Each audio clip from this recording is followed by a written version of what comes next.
அன்பானவர்களே, இந்த உலகத்தில் எல்லோரும் வெற்றியை நாடுகிறார்கள். ஆனால் உண்மையான வெற்றி எங்கே ஆரம்பிக்கிறது தெரியுமா? அது உன் மனதில். ஆம், மனதை வென்றால் உலகத்தை வென்றிடுவாய். ஒரு மனிதன் வெளியுலகத்தில் பெரிய சாதனைகள் செய்தாலும் மனம் குழப்பமாக இருந்தால் அமைதியாக வாழ முடியாது. ஆனால் ஒரு மனிதன் தனது மனதை கட்டுப்படுத்தினால் அவனை எந்த சூழ்நிலையும் தோற்கடிக்க முடியாது. வேதம் சொல்லுகிறது, இந்த உலகத்துக்கு ஒத்திருக்காமல் உங்கள் மனம் புதுப்பிக்கப்படுவதினால் மாற்றமடையுங்கள். அதாவது, உலகம் சொல்லும் வார்த்தைகளை அல்ல, தேவன் சொல்லும் சத்தியத்தை நம்பு. சில நேரங்களில் உன் மனம் உன்னிடம் சொல்வது, உன்னால் முடியாது, நீ பலவீனன், நீ தோல்வியடைவாய். ஆனால் தேவன் சொல்கிறார், நீ என் பிள்ளை, நீ பலமானவன், உன்னாலே எல்லாவற்றையும் செய்ய முடியும்.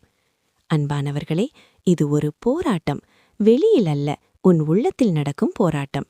பயம் அல்லது நம்பிக்கை, சந்தேகம் அல்லது விசுவாசம், தாழ்வு எண்ணம் அல்லது தன்னம்பிக்கை. நீ எதை தேர்வு செய்கிறாய்?